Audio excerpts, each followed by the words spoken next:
На какой французской долине расположены знаменитые замки? Долина Луары, около 300 замков. Что означает термин «альфорно» в кулинарии?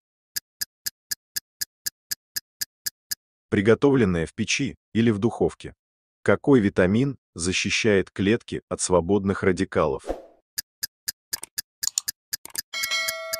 Витамин Е. В каком городе Узбекистана находится знаменитая площадь Регистан? В Самарканде. В какой стране в новогоднюю ночь поджигают чучело, символизирующий уходящий год? Эквадор. Какое свойство сушеных слив, чернослива, известно больше всего? Улучшает работу кишечника. Не забудьте подписаться, чтобы узнавать о новых роликах.